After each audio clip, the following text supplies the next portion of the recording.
voice. Move by the light, make a choice. Listen to my voice. I got something to say. This is your Resolve to Read Daily Reading. It's May 29th, and we're reading from the book of Ecclesiastes, chapters 4, 5, and 6. Again I looked and saw all the oppression that was taking place under the sun. I saw the tears of the oppressed, and they have no comforter. Power was on the side of their oppressors, and they have no comforter. And I declared that the dead who had already died are happier than the living who are still alive. But better than both is he who has not yet been, who has not seen the evil that is done under the sun. And I saw that all labor and all achievement spring from man's envy of his neighbor. This too is meaningless, a chasing after the wind. The fool folds his hands and ruins himself. Better one handful with tranquility than 2 handfuls with toil and chasing after the wind. Again, I saw something meaningless under the sun. There was a man all alone. He had neither son nor brother. There was no end to his toil, yet his eyes were not content with his wealth. For whom am I toiling, he asked, and why am I depriving myself of enjoyment? This too is meaningless, a miserable business. 2 are better than 1, because they have a good return for their work. If one falls down, his friend can help him up. But pity the man who falls and has no one to help him up. Also, if 2 lie down together, they will keep warm. But how can one keep warm alone? Though one may be overpowered, 2 can defend themselves. A cord of 3 strands is not quickly broken. Better a poor but wise youth than an old but foolish king who no longer knows how to take warning. The youth may have come from prison to the kingship, or he may have been born in poverty within his kingdom. I saw that all who lived and walked under the sun followed the youth, the king's successor. There was no end to all the people who were before them. But those who came later were not pleased with the successor. This too is meaningless, a chasing after the wind. Guard your steps when you go to the house of God. Go near to listen, rather than to offer the sacrifice of fools who do not know what they do wrong. Do not be quick with your mouth. Do not be hasty in your heart to utter anything before God. God is in heaven, and you are on earth, so let your words be few. As a dream comes when there are many cares, so the speech of a fool when there are many words. When you make a vow to God, do not delay in fulfilling it. He has no pleasure in fools. Fulfill your vow. It is better not to vow than to make a vow and not fulfill it. Do not let your mouth lead you into sin. And do not protest to the temple messenger. My vow was a mistake. Why should God be angry at what you say and destroy the work of your hands? Much dreaming and many words are meaningless.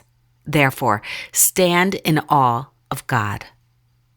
If you see the poor oppressed in a district and justice and rights denied, do not be surprised at such things, for one official is eyed by a higher one, and over them both are others higher still. The increase from the land is taken by all. The king himself profits from the fields.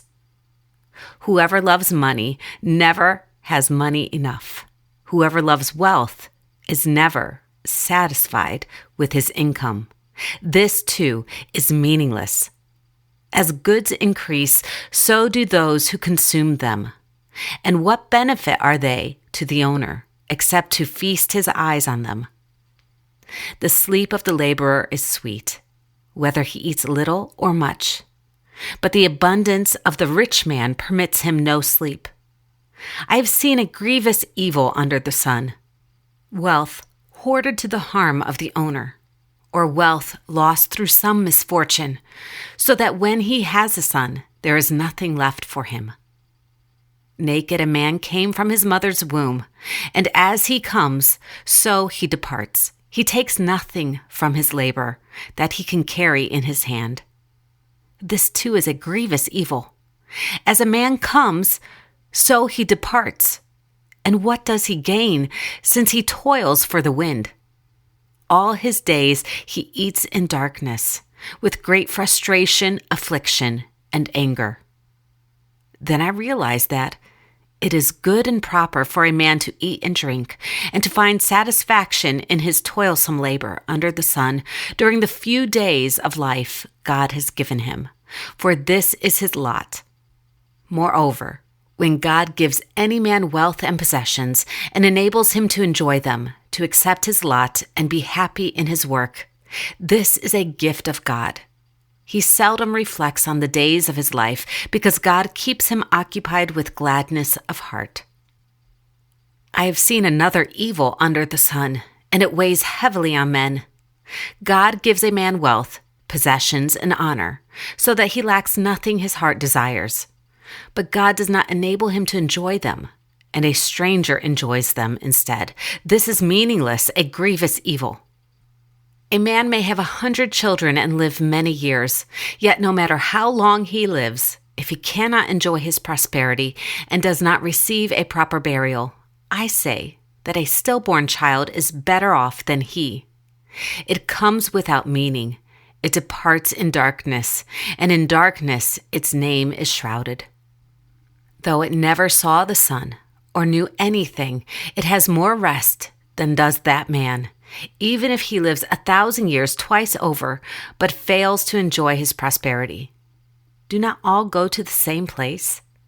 All man's efforts are for his mouth, yet his appetite is never satisfied.